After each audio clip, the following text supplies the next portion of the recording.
Hello good morning to all of you. आप सभी का स्वागत है भटनी रेस पर। मैं हूं देवी सिंह। ये हमारा एक नया प्रोग्राम है यूपी पीसीएस के लिए। यूपी पीसीएस का एग्ज़ाम पहले से डिसाइड है कि ये एग्ज़ाम जो है आपको जून में होना है, 12 जून को है। और नोटिफिकेशन भी आ चुका है। सभी बच्चों से ये उम्मीद करते हैं कि जो एलिजिबल है यूपी पीसीएस का फॉर्म डाल दीजिएगा। एक चीज़ देखिए, जो सबसे ज़रूरी है हम आपके साथ यहाँ पर शेयर करेंगे कि मैं आपसे एक चीज़ तो यहाँ पे कह सकता हूँ कि अगर आप मुझे अपना 2.5 माह दे दीजिए। कितना? 2.5 माह दे दीजिए। इस 2.5 माह में जैसा मैं बोलूँ वैसा आप फॉलो करिए। मैं आपको गारंटी दे सकता हूँ कि आप यूपी पीसीएस का प्रीलिम्स क्वालिफाई कर जाएंगे। तो मैं इन 2.5 माह में आपसे क्या करवाऊंगा, उसमें हमें बात करना है। तो चलो, पहले सबसे पहले ये हमारा जो कोर्स है, ये कंप्लीट कोर्स हमारा, यानी इसमें से सीसेट भी कवर होगा। ये आपके भटनी राइस जो ऐप है, तो भटनी राइस में मिल जाएगा। ठीक है, कंप्लीट कोर्स। और अभी होली ऑफर चल रहा है, तो इसका कोर्स 3999, कितना? 3999 के आसपास है। ठीक है, तो ये हमारा ऑफर चल रहा है 3999। अभी होली ऑफर है, जल्द से जल्द कर लो, नहीं जैसे 2-4 दिन बाद ये कोर्स ऑटोमेटिकली 5,000 का हो जाएगा। और दूसरी बात क्वालिटी को लेकर के, तो देखो हमारी इसमें से कंप्लीट जो है इकोनॉमी, हिस्ट्री, हिस्ट्री में हमने पार्ट सेगमेंट जो है डिवाइड किया है, पॉलिटी, ज्योग्राफी, ये जो पूरा आपका जीएस वाला पोर्शन है वो कंप्लीट आपको इसमें मिलेगा। और यूपी स्पेशल और करंट अफेयर्स, और जो सीसेट वाला पोर्शन है, यानी जो सीसेट में अंतर व्यक्तिक ये जो है, इससे बहुत सारा क्वेश्चन, इंटरपर्सनल स्किल से क्वेश्चन बहुत आ रहे हैं। और सीसेट भी अब जो है यूपी पीसीएस का भी यूपीएससी की तरह धीरे धीरे होता जा रहा है। तो मैं यही तो बोल रहा हूं कि करीब आप मुझे ना 2.5 माह दीजिए। हमारा पूरा इस यूपी पीसीएस के सेगमेंट में ज्यादा से ज्यादा फोकस एक बार पढ़ने या 2 बार पढ़ने के बाद प्रैक्टिस पर होगा। और प्रैक्टिस में हमें सबसे ज्यादा जो महत्वपूर्ण है वो घटना चक्र पढ़ना है। क्या पढ़ना है भैया? घटना चक्र पढ़ना है। तो घटना चक्र पढ़ने का मतलब क्या है कि घटना चक्र से प्रैक्टिस करवाऊंगा। क्योंकि सामान्यतः यूपी पीसीएस के लिए कहा जाता है कि अगर आप सारे सब्जेक्ट का घटना चक्र पढ़ लेते हैं तो करीब करीब आपके लगभग 30 से 35 क्वेश्चन, 150 में से 30 से 35 क्वेश्चन आप कर ले जाओगे घटना चक्र से ही। और अगर आप इतना क्वेश्चन कर देखो, मार्जिन तो आपका 5-7 क्वेश्चन में होता है, जो सिलेक्शन आपका डिसाइड 5 से 7 क्वेश्चन करता है। लगभग लगभग 70 से 80 क्वेश्चन जो है यूपी पीसीएस में 150 में लगभग लगभग अच्छा बच्चा अटेम्प्ट करके ही आता है, मतलब इतना सही करके आता है। तो फाइनली जो है यहां पर जो मार्जिन क्रिएट होता है वो कहां पर, करीब 10 से 15 क्वेश्चन पे। और अगर आप एक रणनीतिक ढंग से इसका प्रिपरेशन करते हैं, तो मैंने बताया कि आप मुझे 2.5 माह दीजिए। 2.5 माह में आपका ना प्रीलिम्स क्वालिफाई करवा के दिखलाऊंगा। लेकिन 2.5 माह मुझे दे दीजिए। आपने बहुत सारे इधर उधर फॉलो किया होगा, आपने कभी इधर 2 साल दिया, इधर 4 साल दिया, कोई बात नहीं, मुझे सिर्फ आपका 2.5 माह चाहिए। इन 2.5 माह में बस जितना मैं आपको होमवर्क दूं, जितना मैं आपको टास्क दूं, उसे पूरा करके आइए। मैं अगर आपको बोलूं कि ये करके इतना इतना कोर्स, हम ऑलरेडी सारा कोर्स जो है हमारा रिकॉर्डेड फॉर्म में आपके अपने ऐप पे उपलब्ध हो जाएगा। ठीक है, यूपी स्पेशल बस रह गया है, बाकी सारी क्लासेस रिकॉर्ड हो गई हैं। जो है जीएस का पोर्शन, यूपी स्पेशल वाला पोर्शन रह गया है, सीसेट का कुछ हिंदी वाला पोर्शन रह गया है, और इंटरपर्सनल जो सीसेट वाला है कुछ, तो इंटरपर्सनल स्किल वगैरह ये कुछ चीजें रह गई हैं, तो वो हम कर लेंगे और ये क्लासेस चलती रहेंगी। तो मैं आपको डेली डेली क्या है एक टास्क दूंगा, और उस टास्क को पूरा करेंगे। तो मैंने बताया बस टास्क को पूरा करना है। ठीक है, उसका नोट्स भी मैं आपको उपलब्ध करवाऊंगा कि कैसे कैसे आपको पूरा करना है। और 2.5 माह में आप देखिए, आप डेली का 8 से 10 घंटा अपनी पढ़ाई पे दीजिए, 8 से 10 घंटा, और यूपी पीसीएस आप हमारे भरोसे छोड़ दीजिए। ठीक है, देखो इससे पहले ना, मैं हालांकि मैं ये मान के चलता हूं कि जो स्टेट सिविल सर्विस या यूपीएससी का प्रिपरेशन करने वाले किसी बच्चे को मोटिवेट करने की जरूरत नहीं होती है, वो खुद दूसरों का मोटिवेशन बनते हैं। तो इसी वजह से मैं कोई मोटिवेशन, कोई ऐसा लेक्चर वेक्चर नहीं देता। लेकिन आज मुझे लगता है कि एक मुझे आपको कहानी सुनानी चाहिए। ये कहानी है एक एथलीट की, बिल्मा रुडोल्फ की कहानी, जो बिल्मा रुडोल्फ है, एक्चुअल में इनका जन्म जो है टेनेसी के एक गरीब परिवार में हुआ था। मैं ये कहानी क्यों सुना रहा हूं, क्योंकि जब आप इसका जो 5 मिनट की कहानी में एक खुद ही आइडिया लगा लेंगे कि जो आप बहुत सारे बच्चे देखो कई साल से तैयारी कर रहे होते हैं, पीटी क्वालिफाई नहीं कर पाते हैं, कुछ ही मार्क्स से रह जाते हैं, तो अंदर बहुत सारा फ्रस्ट्रेशन आ जाता है, बहुत सारा डिमोटिवेशन हो जाता है, डिमोटिवेट हो जाते हैं, बहुत सारी चीजें हो जाती है। और आपका तैयारी भी ठीक ठाक था, फिर सिलेक्शन नहीं हुआ तो कहां कमी रह गई। तो इस इफर्ट को आप जो है 2.5 महीना इस इफर्ट जो अपने यूपी पीसीएस के लिए अपना इफर्ट दे सकेंगे इस कहानी सुनने के बाद। मतलब कि मुझे लगता है, मैं इस सिद्धांत पे भरोसा करता हूं कि हर एक बच्चा, दुनिया का हर एक बच्चा जो है सारे काम कर सकता है। और आप यूपी पीसीएस तो एक बड़ी छोटी सी पिद्दी सी चीज है, आप दुनिया का बड़ा सा बड़ा काम कर सकते हैं। जो अपने आप को ये मान के बैठे हो घरों में कि आप नहीं कर सकते हो, लेकिन मन है आपके अंदर से, जो अंदर वाला जीव कहता है कि नहीं कर सकते हो, लेकिन आपका जो है मन हार के बैठे हो, तो उनके लिए मैं आपको बता दूं ये कहानी उनके लिए है। तो जो बिल्मा रुडोल्फ है, एक बहुत गरीब परिवार में इनका जन्म होता है, गरीब परिवार में ये जन्म लेती हैं। इनको 4 साल की एज में डबल निमोनिया हो जाता है, 4 साल की एज में। और फिर इसके बाद इनको काला बुखार जो है, ब्लैक फीवर हो जाता है। ये मतलब गंभीर तौर से बीमार हो जाती हैं, और इसकी वजह से इनको पोलियो मार जाता है, लकवा जिसे आप मतलब कहते हो। तो ये पैरों को मतलब जो है, ये पैर इनके पोलियो के चलते पैर इनके खराब हो जाते हैं। तो पैरों को सहारा देने के लिए ये ब्रेस पहना करती थी, ब्रेस जो है पैरों को सहारा के लिए। अब डॉक्टरों ने तो यहां तक ये कह दिया कि भाई ये जिंदगी भर ही चल नहीं सकेंगी, चल फिर नहीं सकेंगी, इतना मतलब ये कमजोर हो गए थे इनके पैर। लेकिन जो बिल्मा की मां थी, बिल्मा रुडोल्फ की, उनकी बहुत हिम्मत हमेशा जो है हौसला अफजाई करती रही, और कहा कि जो ईश्वर की जो दी हुई क्षमता है, वो मेहनत और लगन से वह चाहे तो कोई भी उसको जो है प्राप्त कर सकता है। और यह सुन करके बिल्मा ने कहा कि वह दुनिया की सबसे तेज धाविका रनर बनना चाहती हैं। तो 9 साल की उम्र में डॉक्टरों को मना करने के बावजूद जो है बिल्मा ने ब्रेस को उतार करके अपना पहला कदम जमीन पर रखने का प्रयास किया, बिना ब्रेस के।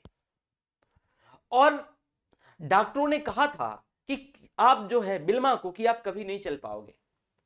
13 साल की, जब वो 13 ईयर की एज होती है उनकी, तो 13 साल की होने पर उन्हें जो है अपनी पहली दौड़ प्रतियोगिता में उन्हें हिस्सा लिया, और उस दौड़ प्रतियोगिता में वो सबसे पीछे रही। इसके बाद उन्होंने दूसरी, तीसरी, चौथी दौड़ प्रतियोगिता में हिस्सा लिया, और वह हमेशा आखिरी स्थान पर आती थी। लेकिन देखिए, मतलब एक व्यक्ति लगातार पीछे आ रहा है दौड़ प्रतियोगिता में, लेकिन वह हिम्मत नहीं हार रहा है। तो वह जब तक मतलब लगातार कोशिश कर रही हैं, लगातार कोशिश कर रही हैं, और उनकी कोशिश जो है तब तक जारी रही जब तक वो फर्स्ट स्थान पर नहीं आ गई, पहले स्थान पर नहीं आ गई। अब होता क्या है कि जब उनकी 15 साल की उम्र होती है, तो बिल्मा जो है वो टेनेसी स्टेट यूनिवर्सिटी में जो है वहां पर एक दौड़ होती है। तो वहां पर एक मतलब एड टेम्पल नाम के कोच मिलते हैं उनको, एक टेनेसी जो यूनिवर्सिटी है। और बिल्मा ने उन्हें अपनी एक ख्वाहिश बताई कि मैं दुनिया की सबसे तेज धाविका रनर बनना चाहती हूँ। तब उनके कोच साहब, जो गुरु, जो टीचर होते हैं, वो कहते हैं कि तुम्हारी इसी जो है इच्छा शक्ति ने तुमको जो है इतना मजबूत बना के रखा है, और इसी इच्छा शक्ति की वजह से तुम्हें कोई भी रोक नहीं सकता है। और कहा कि मैं तुम्हारी हेल्प करूंगा। कोच भी ऐसी इच्छा शक्ति जो है, विल पावर देख के उनकी हेल्प करने के लिए आते हैं। आखिर में वह दिन आ जाता है जब बिल्मा ने ओलंपिक में हिस्सा लिया, और ओलंपिक में दुनिया के सर्वश्रेष्ठ खिलाड़ियों में से मुकाबला होता है। आपको आइडिया होगा, वहां कोई लल्लू पंजू आदमी नहीं होता है। अब बिल्मा का मुकाबला किससे हुआ?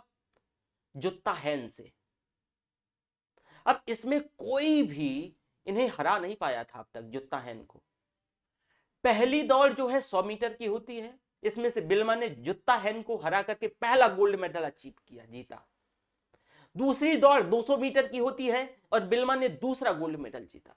और तीसरी दौड़ 400 मीटर की जो है रिले रेस होती है और बिल्मा ने इस मुकाबले को भी एक बार दोबारा से जीता, मतलब तिबारा से, और जुत्ता को हराया।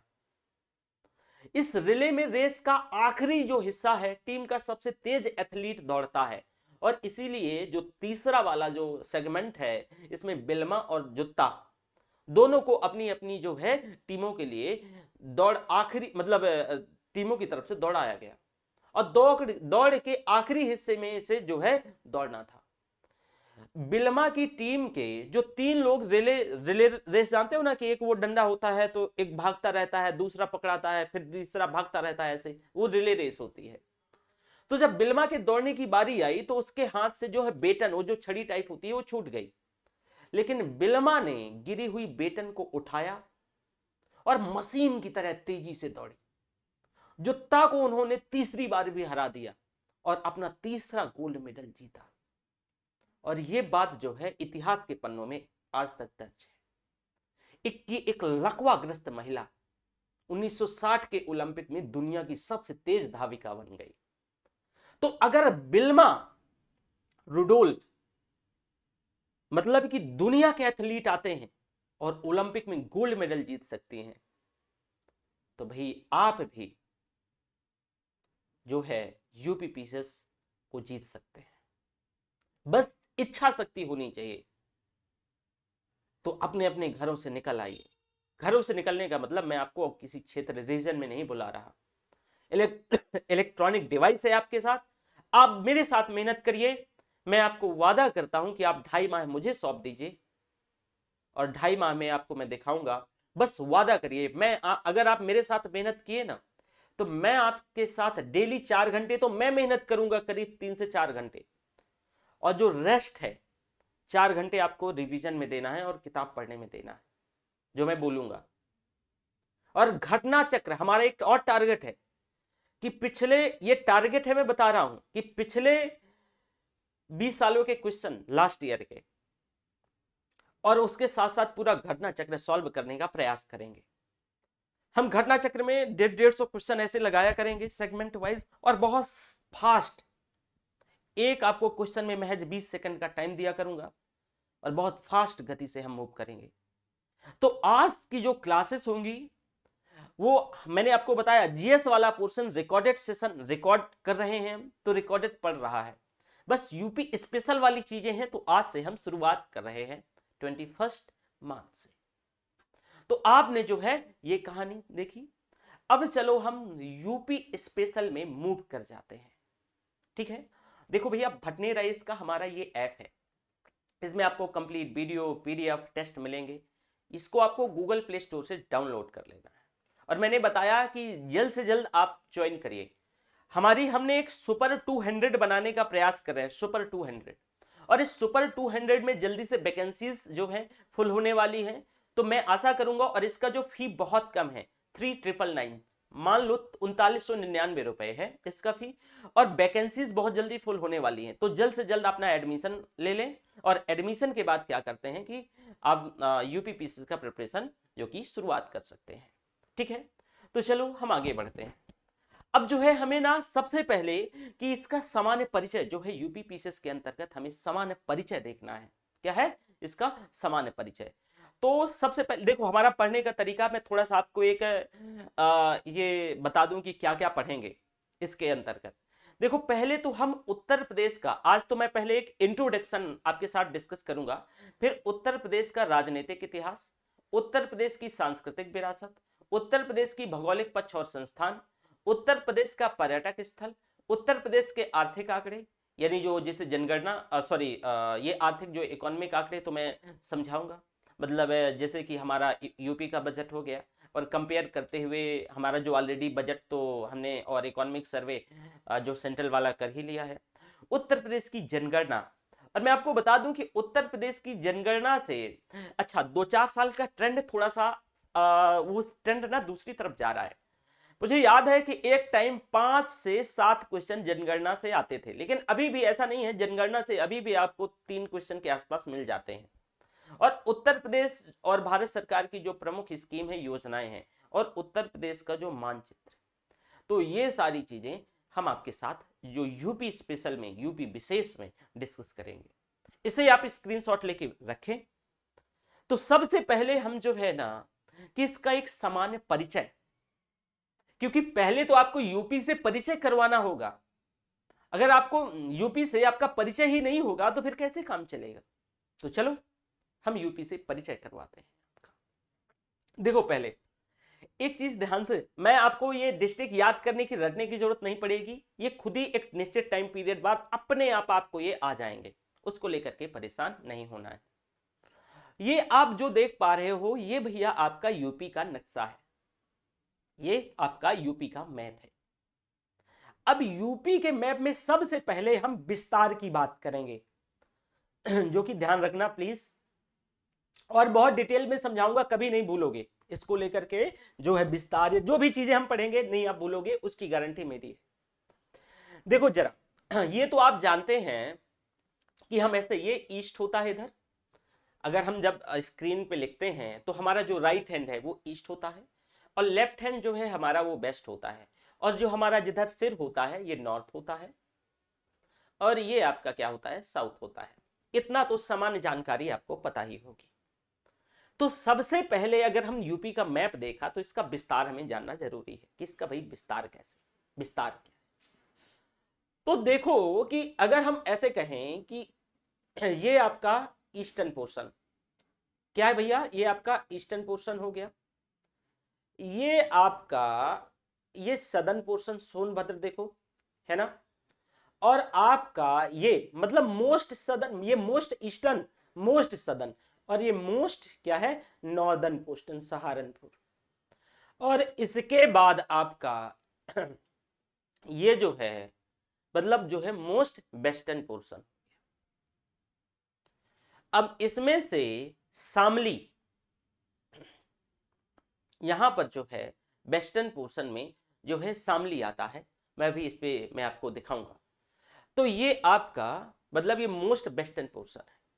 अब इसके विस्तार की अगर हम बात करें तो इसका जो विस्तार है यहां पर जरा देखना, इसका जो विस्तार है तो इसका विस्तार ऐसे करके हम ऐसे कर लेते हैं, तो नॉर्दर्न 31 डिग्री 28 मिनट, ये मिनट का साइन है, 28 मिनट नॉर्थ, 28 मिनट नॉर्थ, ठीक है।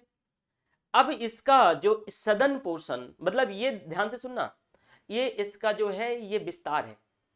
अब सदर्न में 23 डिग्री 52 मिनट नॉर्थ। अब आपको क्वेश्चन तुरंत दिमाग में उठना चाहिए कि सर आपने अभी तो कहा था कि ये भैया नॉर्थ, मतलब ये साउथ, ये नॉर्थ है, और ये ईस्ट और ये वेस्ट, तो आप यहाँ पे नॉर्थ क्यों लिख रहे हो। मैं बताऊंगा कि यहाँ पे नॉर्थ क्यों लिख रहा हूं मैं।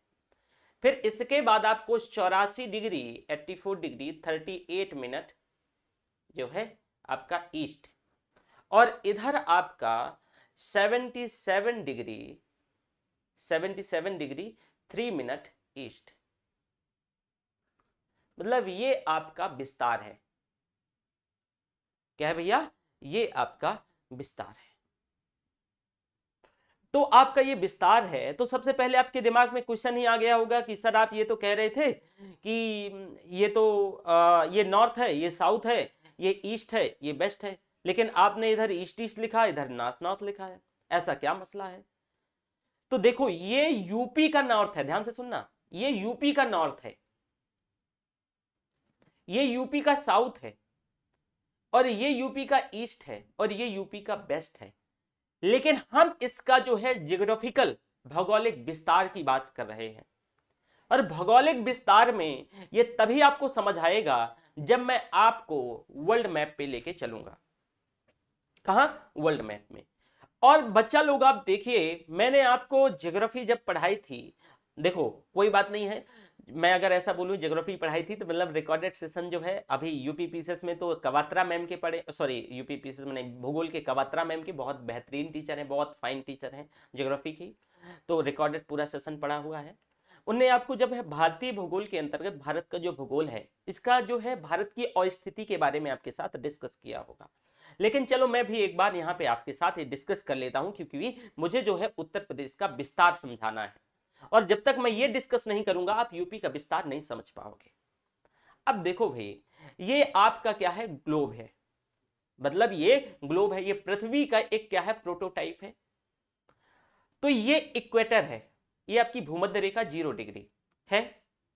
तो ये आपका जो इक्वेटर के ऊपर, सॉरी, ये इक्वेटर का जो ऊपर वाला क्षेत्र है इसको आप नॉर्दर्न हेमीस्फीयर, ये ब्लैक में ले लेते हैं, नहीं काम नहीं चलेगा, इसको क्या कहते हैं, इसको नॉर्दर्न हेमीस्फीयर कहते हैं। किसके, ये जो इक्वेटर है 0 डिग्री, इस इक्वेटर के, ये जो आप देख पा रहे हो इस इक्वेटर के इधर, तो ये क्या भैया, इस इक्वेटर के इधर इसको जो है नॉर्दर्न हेमिस्फीयर कहते हैं, और इस इक्वेटर के साउथ में इसको सदर्न हेमिस्फीयर, यानी ये उत्तरी गोलार्ध है और ये आपका दक्षिणी गोलार्ध है। तो सबसे पहले देखो कि इंडिया की लोकेशन कहां है, उत्तरी गोलार्ध में है कि नहीं है, है। तो अगर इंडिया की लोकेशन उत्तरी गोलार्ध में है तो ऑब्वियस है कि इसके साथ जो डायरेक्शन आएगा वो उत्तरी गोलार्ध का आएगा कि नहीं आएगा, वो उत्तरी गोलार्ध का ही डायरेक्शन आएगा, ठीक है। तो अगर जब हम देखो अब इंडिया की ये लोकेशन है, तो हमारी जो 23.5 करीब यहां से गुजरती है ये रेखा, 23.5 इंडिया को 20 से बांटती है। तो अगर हम इंडिया के जो, अगर हम जो विस्तार की बात करें और स्थिति की बात करें, तो हम देखेंगे कि ये तो पूरा नॉर्दर्न, किसमें, नॉर्दर्न हेमिस्फीयर में है। तो इस वजह से आप जरा देखो कि हमने यहां पर नॉर्दर्न और यहां पर भी नॉर्दर्न, तो इस वजह से हमने नॉर्दर्न और नॉर्दर्न मेंशन किया था, नॉर्दर्न और नॉर्दर्न मेंशन किया था, क्योंकि इसकी स्थिति जो है उत्तरी गोलार्ध में है। तो आप बताओ कि अगर मान लो कि इसकी अवस्थिति उत्तरी गोलार्ध में है तो इसका जो मापांक है, जो इसका मेजरमेंट है, वो उत्तरी में ही आएगा ना। तो आपने ये वाला भी लोकेशन देख ली, सॉरी ये वाला कि भाई मैंने नॉर्दर्न और नॉर्दर्न ही क्यों दर्शाया, अब इंडिया के अंदर ही तो है ना यूपी। तो अगर उत्तर प्रदेश इंडिया के अंदर है और अगर इंडिया के विस्तार की अगर हम बात करें, तो जो इंडिया का आपका विस्तार है, अगर हम इंडिया की अस्थिति की बात करते हैं तो भारत की जो मुख्य भूमि है, जो भारत की मुख्य भूमि है वो 8 डिग्री 4 मिनट से लेकर के 37 डिग्री 6 मिनट उत्तरी अक्षांश में है। तो यही उत्तरी अक्षांश है, नॉर्दर्न हेमिस्फीयर, ये उत्तरी अक्षांश है, ठीक है, ये आपका नॉर्दर्न हेमिस्फीयर है। तो उत्तरी गोलार्ध में भारत की स्थिति है, भारत जो है उत्तरी गोलार्ध में, कंप्लीटली उत्तरी गोलार्ध में है। देखो ना 0 डिग्री के ऊपर है, 0 डिग्री जो है ये इक्वेटर के, यानी जो है 0 डिग्री अक्षांश के ऊपर है, इक्वेटर के ऊपर, तो ये कंप्लीटली उत्तर में है कि नहीं है। तो इस वजह से हम कहते हैं कि जो भारत की मुख्य भूमि है, चलो यहां पे अगर आप देखो तो यहां पर जो है मुख्य भूमि ये 8 डिग्री से लेकर के 8 डिग्री 4 मिनट से लेकर के ये इसका जो विस्तार है आप देखो उत्तर में ही, तो ये 37 डिग्री, कितना, 37 डिग्री 6 मिनट है, 37 डिग्री 6 मिनट है, ठीक है। क्योंकि हम ऐसे देखेंगे ना तो ये आपका, अब कहा जाएगा कि भैया इसका विस्तार जो है ये 8 डिग्री 4 मिनट उत्तर से 37 डिग्री 6 मिनट उत्तर, ओके। अब एक चीज और यहां पे दूसरी चीज जो महत्वपूर्ण है, अब ध्यान से देखना है, ये तो आपने इसका देखा क्या भैया, ये अक्षांशी विस्तार आपने देखा, ये अक्षांशी विस्तार देखा, ठीक है, कि ये भारत का अक्षांशी विस्तार है। तो इसी तरह यूपी का हम अक्षांशी विस्तार की बात कर रहे थे, मैंने पूरा विस्तार बताया। तो अब भैया अक्षांश तो ऐसे होते हैं ना, ये देखो, तो ये जो आपका यूपी का अक्षांशी विस्तार है कि 23 डिग्री 52 मिनट नॉर्थ से लेकर के आपका 31 degree 28 minute north, 31 degree 28 minute north, ठीक है।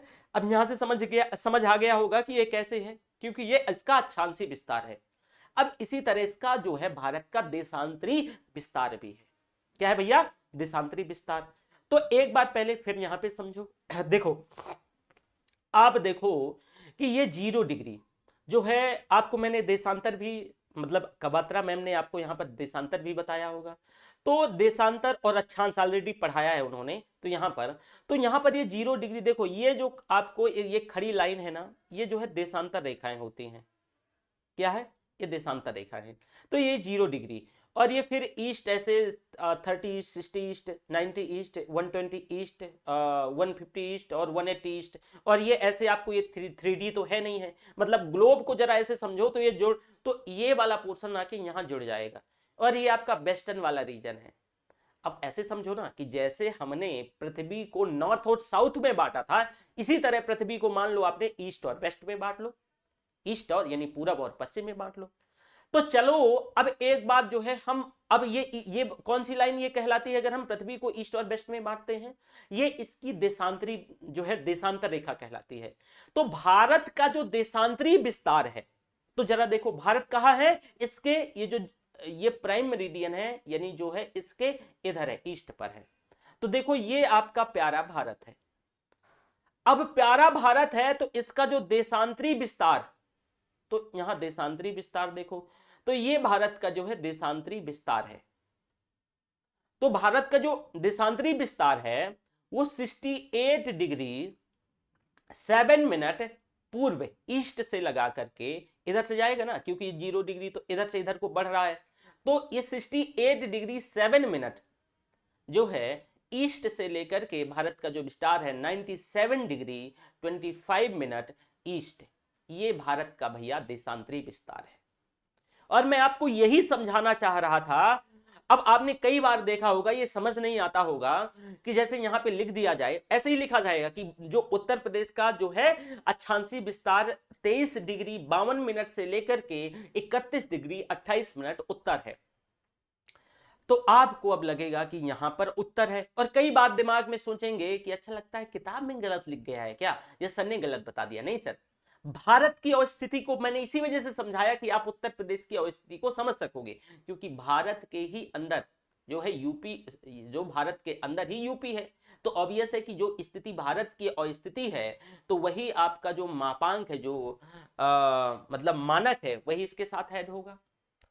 अब अगर आपसे ये कहा जाए कि उत्तर प्रदेश का जो है ये देशांतरी विस्तार क्या है, तो आप तुरंत कि भैया ये 70 डिग्री 3 मिनट ईस्ट से लेकर के 84 डिग्री 38 मिनट क्या है, ईस्ट है।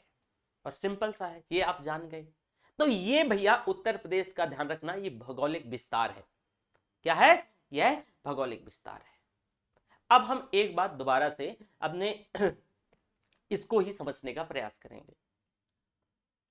अब देखो भैया, इसका जो सबसे जो है ईस्ट में बलिया, देख पा रहे हो कि नहीं देख पा रहे हो?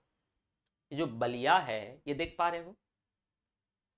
इसके बाद आपका ये आपका ईस्टर्न पोर्शन है। तो अगर आपसे ईस्ट में कहा जाए तो बलिया, और आपका यहां पर देखो डिस्ट्रिक्ट कौन सा है आपका नॉर्थ में, यूपी के नॉर्थ में, तो सहारनपुर। तो सबसे जो है नॉर्दर्न डिस्ट्रिक्ट सहारनपुर है। तो सदर्न डिस्ट्रिक्ट जरा देखो, ये ललितपुर, वो सॉरी सोनभद्र है, नॉट ललितपुर, देखो सोनभद्र है ना, तो ये आपका सोनभद्र है साउथ में। और आपका यहां पर जो है शामली है, शामली यहां पर नक्शे में नहीं दिख रहा है, ये देखो यहां पर, ये आपका शामली दिख रहा है ना, ये इस वाले मैप पे देखो, ये आपका जो है सबसे वेस्टर्न डिस्ट्रिक्ट है यूपी का। तो यूपी का ये विस्तार है। यहां देखो इस मैप पे जरा देखो, इसमें ध्यान से, कि अगर आपसे कहा जाए कि उत्तर प्रदेश का सबसे जो ईस्टर्न डिस्ट्रिक्ट है, यानी पूर्वी डिस्ट्रिक्ट है, वो बलिया है, और बलिया बिहार के साथ जो है अपना बॉर्डर शेयर करता है। इसके साथ वहीं आप देखोगे कि सबसे जो पूर्वी जो उत्तर प्रदेश का जब सबसे जो है नॉर्दर्न यानी उत्तरी डिस्ट्रिक्ट कौन है, तो ये सहारनपुर है। ये आपका जो है सहारनपुर, आप देखिए कि उत्तराखंड और हिमाचल के साथ बॉर्डर शेयर करता है। फिर आपकी बात आएगी कि सबसे इसका जो पश्चिमी डिस्ट्रिक्ट कौन है, तो शामली आपका ये हरियाणा के साथ बॉर्डर शेयर करता है। और आपका जो है ये इधर ये सोनभद्र, ये आपका सबसे सदर्न जो डिस्ट्रिक्ट है, मोस्ट सदर्न डिस्ट्रिक्ट सोनभद्र।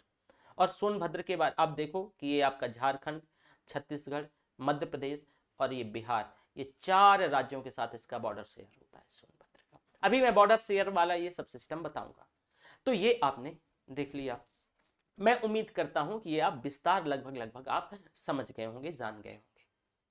अब देखो उत्तर प्रदेश का जो क्षेत्रफल है, उत्तर प्रदेश का जो एरिया है वो 2,40,928 स्क्वायर किलोमीटर जो है स्क्वायर किलोमीटर है। 2,40,928 स्क्वायर किलोमीटर है। समझ में आया? ये उत्तर प्रदेश का क्या है भैया, ये आपका ये क्षेत्रफल है। क्षेत्रफल कैसे निकालते हैं? आपको ये जो है स्क्वायर किलोमीटर, जैसे किलोमीटर वर्ग में लिखा रहता है, तो कई बार बच्चे ना यहां पर जो है बहुत माइन्यूट फॉल्ट करते हैं, बहुत सारे बच्चे, ठीक है, जिनका साइंस बैकग्राउंड नहीं रहा होगा, तो जो नहीं पढ़े होंगे, तो आपको पता है कि अगर हम क्षेत्रफल निकालते हैं, क्षेत्रफल, तो लंबाई गुणे चौड़ाई, और लंबाई का जो है मापांक मीटर, और ये तो ये मीटर मीटर स्क्वायर, या फिर अगर आप किलोमीटर, तो ये अगर किलोमीटर में दर्शाया गया है, तो क्षेत्रफल का इस वजह से जो आप देख रहे हो कि ये किलोमीटर स्क्वायर ना, तो इसकी जो इकाई है ये किलोमीटर स्क्वायर, क्योंकि इसका जो क्षेत्रफल लंबाई गुणे चौड़ाई जो निकल के आया, जो क्षेत्रफल, तो ये यूपी का क्षेत्रफल है 2,40,928 स्क्वायर किलोमीटर। भारत में ये चौथा सबसे बड़ा राज्य है। तो इसके पहले कौन से राज्य हैं? तो इसके पहले सबसे, अगर पहले राज्य की हम बात करते हैं, तो पहले, चलो इंडिया पे स्टेट वाला भी लगा देना चाहिए, कोई बात नहीं है। तो अगर पहले की हम बात करें तो आप एक मिनट, पहला आपका राजस्थान है, पहला आपका राजस्थान है, फिर इसके बाद आपका मध्य प्रदेश, और फिर आपका महाराष्ट्र,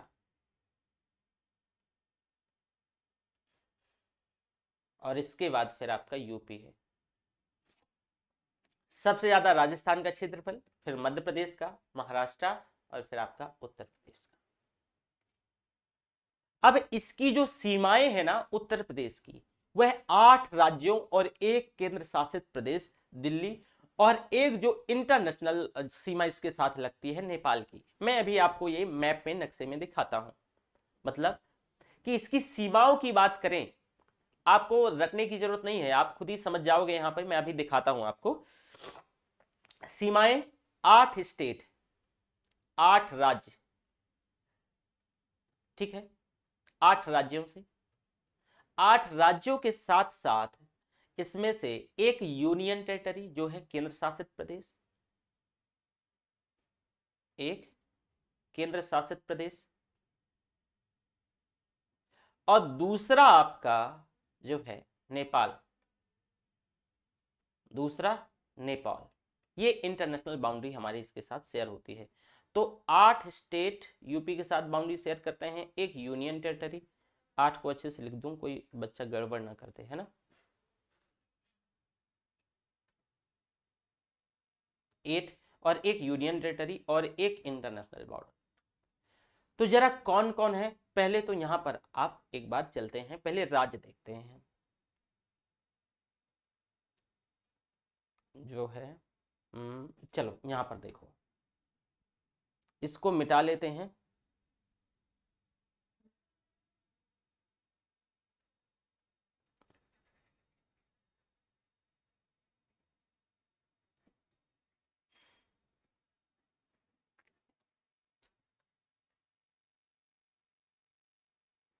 ओके। हम्म अब देखो, सबसे पहले हम आते हैं, आपका ये जो सहारनपुर है, ये देख पा रहे हो, ये सहारनपुर, गिनते जाना आप चाहे तो। सहारनपुर जो है आपका हिमाचल प्रदेश से, किससे? हिमाचल प्रदेश से। तो एक हिमाचल प्रदेश हो गया। देखो ये आपका सहारनपुर किससे? हिमाचल प्रदेश से। फिर इसके बाद आ जाता है उत्तराखंड, दूसरा स्टेट, और उत्तराखंड से 7 समवर्ती जिले हैं। उत्तराखंड से 7 समवर्ती जिले, देखो, एक सहारनपुर, ये आप जो दूसरा देख रहे हो मुजफ्फरनगर, और तीसरा आपका जो है बिजनौर, चौथा आपका मुरादाबाद, और ये पांचवा ये देखो आपका ये रामपुर है, छठा आपका बरेली, और सातवां आपका पीलीभीत। तो 7 जो सीमावर्ती जिले उत्तराखंड से, तो 2 स्टेट हो गए। अब ये जो आप देख पा रहे हो ये नेपाल, ये इंटरनेशनल, ये तो भैया मतलब नेपाल जो है हमारा पड़ोसी देश है। तो यूपी की एक राज्य से इंटरनेशनल बाउंड्री भी शेयर होती है, वो किसके साथ? नेपाल के साथ। और नेपाल के साथ 7 डिस्ट्रिक्ट है, जो 7 डिस्ट्रिक्ट इसके साथ बाउंड्री शेयर होते हैं नेपाल के साथ। तो इसे भी देखो कौन कौन सा डिस्ट्रिक्ट है जो इसके साथ हमारी बाउंड्री शेयर होती है। तो एक तो हो गया ये पीलीभीत।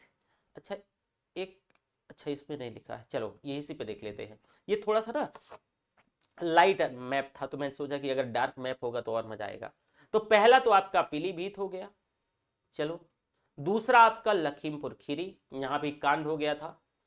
तीसरा आपका ये जो है बहराइच, चौथा श्रावस्ती, और ये आप पांचवा देख रहे हो बलरामपुर, छठा आपका सिद्धार्थनगर, और सातवां महाराजगंज। सातवां महाराजगंज। ये नेपाल के मतलब जो है, नेपाल अगर हम बात करें तो 7 सीमावर्ती जिले हैं, समवर्ती जो जिले हैं 7। उत्तराखंड के साथ समवर्ती 7 जिले, 7 जिले। ठीक है, मैंने इनको जिलों को गिनवा दिया है यहां पर। फिर भी यहां पे चलो एक बार, 1 2 3 4 5 6, ये आपका 7। ठीक है वेल। अब इसके बाद हम जो है आते हैं आगे बिहार में। तो ये देखो आपका ये जो ये वाला बिहार वाला रीजन है, और बिहार भी 7 डिस्ट्रिक्ट से, 7 समवर्ती डिस्ट्रिक्ट के साथ हमारा सीमा साझा करता है। तो चलो देखो, पहला तो आपका ये जो है आपका, ये देखो यहां पर जो है सोनभद्र, ये। दूसरा आपका ये चंदौली। तीसरा आपका ये जो है गाजीपुर।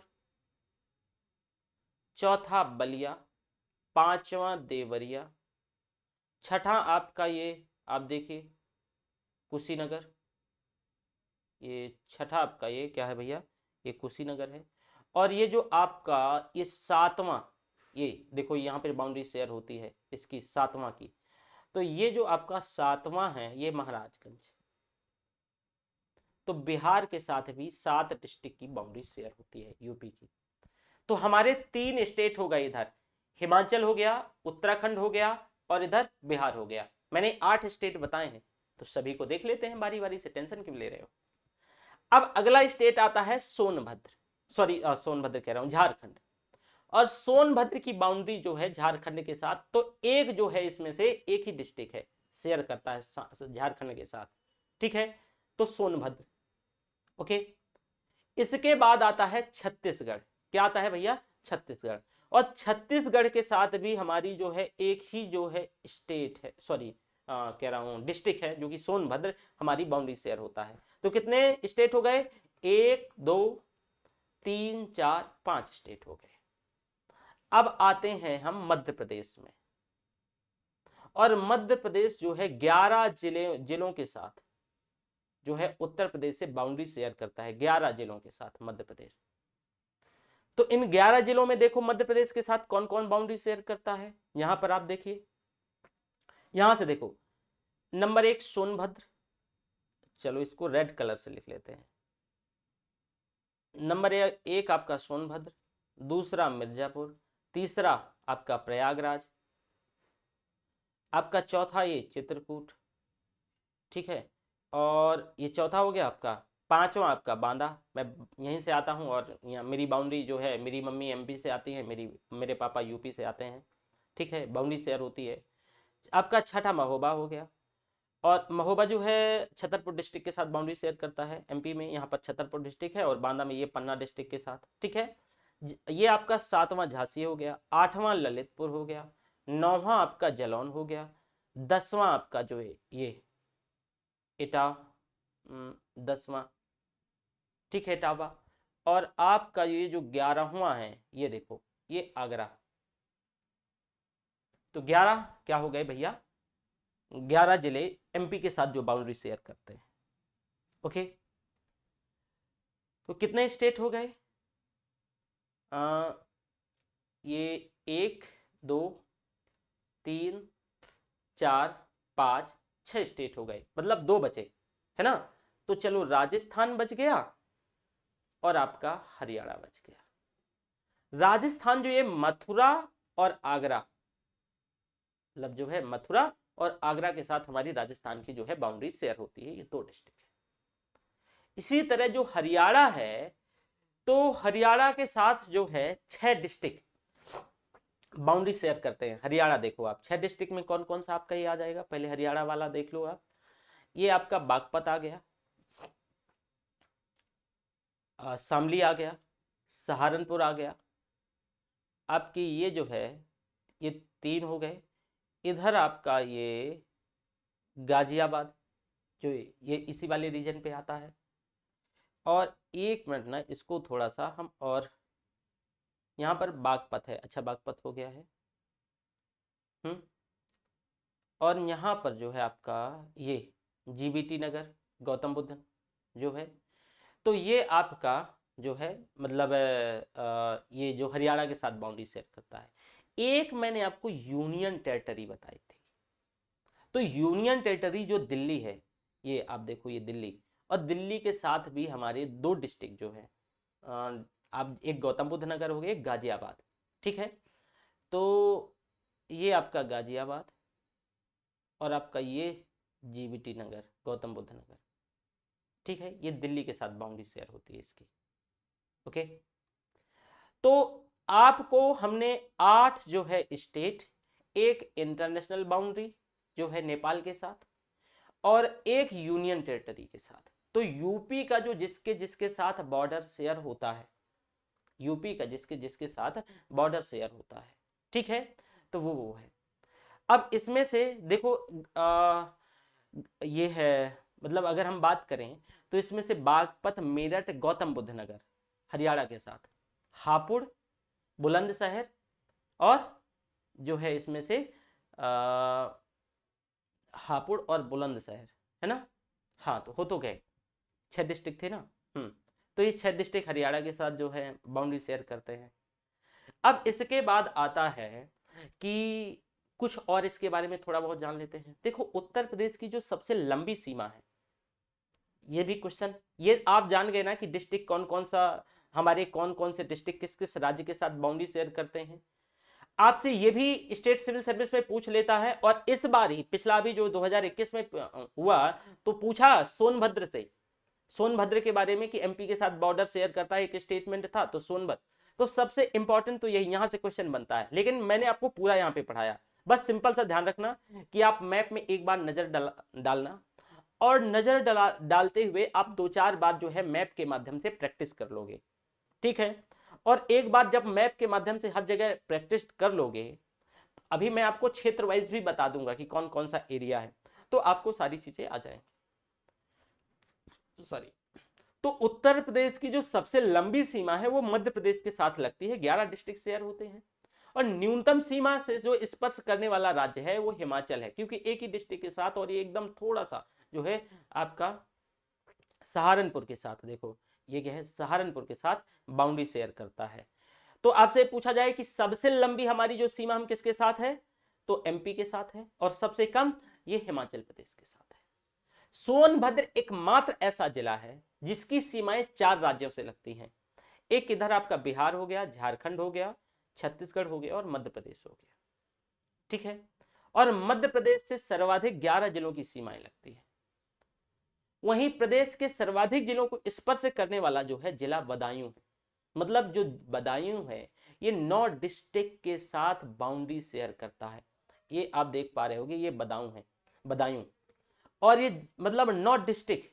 अब चलो मैं इसका भी डिस्ट्रिक्ट गिनाई देता हूं, ये बदायूं है, तो चलो यहां से गिने, हम ना दूसरा कलर लेते हैं तो आसानी हो जाएगी। एक ये बरेली, इसको ना मिटा लेते हैं तो थोड़ा सा और देखने में आपको ना आसानी हो जाएगी।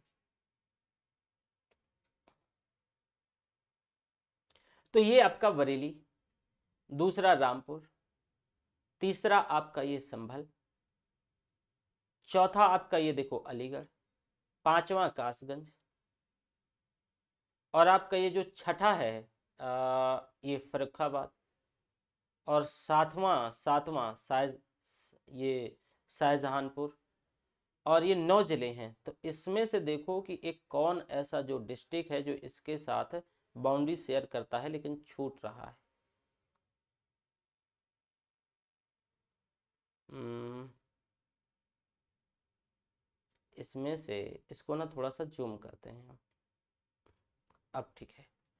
तो कासगंज, इधर फर्रुखाबाद, इधर जो शाहजहांपुर, बरेली, रामपुर, और रामपुर के साथ साथ इसमें से संभल, बलरामपुर, और जो है नहीं, बलरामपुर कहाँ शेयर करता है, बदायूं के साथ है बलरामपुर और अलीगढ़। ठीक है, तो ये इसके साथ जो है बाउंड्री शेयर करते हैं। और इसके साथ साथ अगर हम बात करें तो इसमें से जो नेपाल को स्पर्श करने वाले जिले, तो ऑलरेडी मैंने बताया कि भाई महाराजगंज, सिद्धार्थनगर, बलरामपुर, श्रावस्ती, बहराइच, खीरी और पीलीभीत। ठीक है, ये एक्चुअल में जो है ना, ये जो मैप है मैं आपको बता दूं, ये मैप थोड़ा सा ओल्ड है, तो इस वजह से इसमें जो डिस्ट्रिक्ट बटे हुए हैं तो वो डिस्ट्रिक्ट इसमें से मेंशन नहीं किया गया है। यहाँ पर देखो, यहाँ पर जैसे कि देखो बदायूं के साथ बरेली, इधर रामपुर 2, मुरादाबाद 3, अमरोहा 4, बुलंदशहर 5, अलीगढ़ 6, कासगंज 7, फर्रुखाबाद 8 और शाहजहांपुर 9। अब हो गए ना। तो वो एक्चुअल में जो है ना वो मैप पुराना था, तो उसमें से जो आपका ये वाला ये जो एटा, सॉरी एटा कह रहा हूँ कि इसमें से जो कासगंज है वो खो गया था, है ना, बुलंदशहर, तो वो उसमें मैप से अच्छे से उभर के नहीं आ रहा था। तो ये 9 जो डिस्ट्रिक्ट हैं, जो बदायूं मतलब 9 डिस्ट्रिक्ट के साथ यूपी में ही जो बाउंड्री अपनी शेयर करता है। अब भैया जनसंख्या की बात करें तो जो उत्तर प्रदेश की जनसंख्या है, हम जो जनसंख्या वाला जो हमारा पोर्शन होगा उसमें हम डिटेल से देखेंगे कि भाई हमारी जनसंख्या क्या है, लेकिन थोड़ा सा एक ओवरऑल आपको मैं एक आइडिया दे देता। देखो हमारे यहाँ जो जनसंख्या है 19,98,12,341 है। इसमें से जो महिलाएं हैं वो 9,53,61,831, और पुरुष जो हैं 10,44,80,510। लिंगानुपात क्या है कि लिंगानुपात आपका 912, सॉरी ये जो लिंगानुपात है तो ये हाँ 912 है, और भारत में जो लिंगानुपात है ये 943 है। तो भारत का जो एवरेज लिंगानुपात है उस लिंगानुपात में जो है उत्तर प्रदेश का लिंगानुपात काफी कम है। 912 का मतलब क्या है कि 1000 पुरुषों में जो है 912 महिलाएं हैं, यानी 1000 पुरुषों में कितना, 912 महिलाएं हैं, ये लिंगानुपात है। जनसंख्या की दृष्टि से बात करें तो उत्तर प्रदेश जो है भारत का सबसे बड़ा राज्य है, जो कि भारत की कुल जनसंख्या का करीब 16.51% उत्तर प्रदेश से आती है। अब वैश्विक दृष्टि से अगर देखा जाए तो उत्तर प्रदेश की जो जनसंख्या है बहुत इंपॉर्टेंट है, यहां से भी क्वेश्चन आया है, मैं लिखा बता देता हूं। अगर हम वैश्विक दृष्टि से बात करें तो जो उत्तर प्रदेश की जनसंख्या है वो चीन, चाइना, भारत खुद,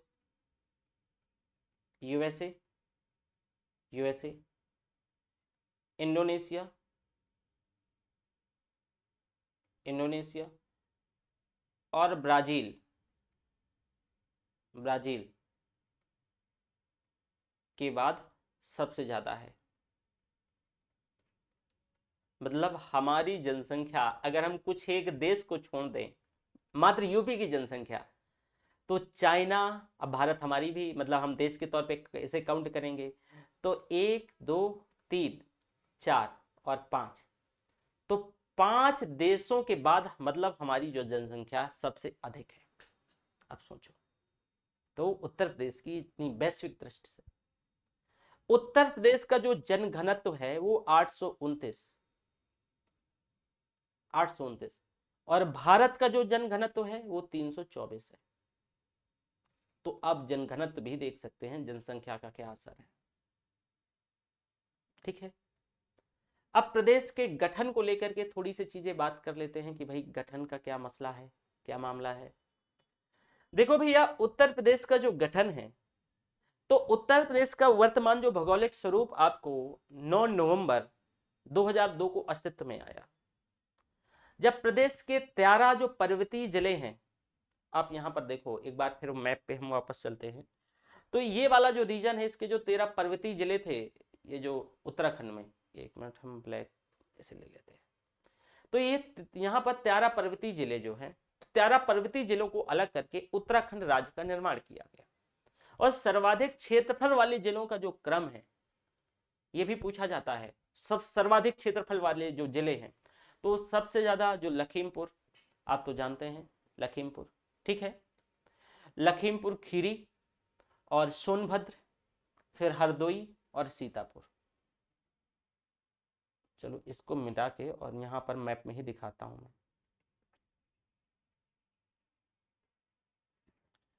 अगर हम बात करें ना कि भाई सबसे ज्यादा जो कौन से डिस्ट्रिक्ट का जो क्षेत्रफल सबसे अधिक है, तो मैंने क्या बताया, सबसे ज्यादा जो है पूछा जाता है, ये भी यूपी स्पेशल के अंतर्गत। देखो 7 से 8 क्वेश्चन आपको या इवन 10 से 12 क्वेश्चन भी मिल सकते हैं, तो ये थोड़ा सा बारीक नॉलेज रखना पड़ेगा। तो लखीमपुर खीरी नंबर 1, नंबर 2 आपका सोनभद्र। मैप पे देखिए ना, सब डिस्ट्रिक्ट आप देख लो तो खुद ही आपको आइडिया लग जाएगा। अगर हम मैप पे देखेंगे तो आपको खुद ही एक आइडिया लग जाएगा। तो नंबर 1 आपका जो है लखीमपुर और जो नंबर 2 है आपका सोनभद्र। ठीक है, तो ये नंबर 1 और नंबर 2 बस ध्यान रखिएगा, और बाकी का आपको और ध्यान रखने की जरूरत नहीं है। ठीक है, अगर नहीं फिर इसके बाद आप जो है हरदोई, तो अगर ध्यान रखना चाहते हैं लेकिन जरूरत नहीं है, तो नंबर 3 पे हरदोई है, और जो नंबर 4 पर है ये आपका सीतापुर है। ठीक है, तो इसे आप ध्यान रखिएगा। इसके बाद जो अगर हम बात करें कि सर्वाधिक क्षेत्रफल जो मतलब ये सर्वाधिक जो क्षेत्रफल वाले जिलों का ये क्रम रहा है। अब सर्वाधिक क्षेत्रफल वाले जिलों का जो क्रम है, तो इसमें से कि अगर जैसे बात करें तो अब देखो प्रदेश में कुल 75 जिले, 75 डिस्ट्रिक्ट हैं, 18 मंडल और 4 आर्थिक संभाग। प्रदेश में कुल जो 17 नगर निगम है, और आपका जो लास्ट नगर निगम है 17वां, वो शाहजहांपुर है। कुल गांव करीब अगर हम बात करें तो 10 लाख 6,000 के आसपास, सॉरी नॉट 10 लाख, यानी 1,06,774, ये कुल गांव है उत्तर प्रदेश में। और आबाद गांव, जहां आबादी है, मतलब बहुत सारे गांव में जो है आबादी नहीं, आबाद गांव नहीं है, तो जहां पर आबादी है वो 97,814, ये आपकी कुल टोटल गांव है। वर्गीकरण और विभाजन जो है, मैं कल इस पूरे, मतलब हम पहले इसको वर्गीकरण विभाजित करेंगे कि कौन कौन सा क्षेत्र उत्तर प्रदेश का जो मतलब कई आधारों पर, प्राकृतिक आधार का वर्गीकरण क्या होगा, कि मैं आपको बताऊंगा कि भाबर और तराई का प्रदेश है, दूसरा गंगा और यमुना का जो मैदान है, तीसरा आपका दक्षिण का जो पठारी प्रदेश जो है बांटा जा सकता है, और भौगोलिक और सांस्कृतिक आधार पर भी इसका हम क्लासिफिकेशन करेंगे। तो जो भौगोलिक और सांस्कृतिक आधार, तो उत्तर प्रदेश का जो भौगोलिक मतलब उत्तर प्रदेश में एक ब्रज क्षेत्र आता है, ठीक है, सांस्कृतिक तौर पे एक अवध आता है, एक पूर्वांचल आता है, एक बुंदेलखंड आता है, फिर एक बघेलखंड आता है, और इसके साथ साथ इसकी जो भौगोलिक और सांस्कृतिक विशेषताएं भी, वो हम कल के ही क्लासेस में डिस्कस करेंगे। ठीक है, ये बहुत चर्चा में रहा है। मैं आपको बता दूं कि जैसे कि देखो, ये हालांकि कल मैं कल की क्लास में डिस्कस करूंगा, ये आपका पूर्वांचल वाला एरिया है, ये आपका अवध वाला एरिया है, ये आपका बुंदेलखंड वाला एरिया है, और ये आपका जो है ब्रज वाला एरिया है। ठीक है, और ये आपका जो इधर जो है अवध, सॉरी अवध कह रहा हूँ कि ये जो ब्रज का हो गया, और ये आपका जो है बघेलखंड वाला एरिया हो गया, बघेलखंड। ठीक है, तो ये कुछ एरिया है आपका, ये ब्रज में ही पूरा, ये मतलब ये ब्रज वाला एरिया है। खैर बाकी की जो सारी चीज़ें हैं इसके आगे हम कल डिस्कस करेंगे, तो क्या क्या किस क्षेत्र की अपनी क्या विशेषता है। ठीक है, तो यहाँ तक आपने चीज़ों को क्या है डिस्कस कर लिया है। So thank you very much.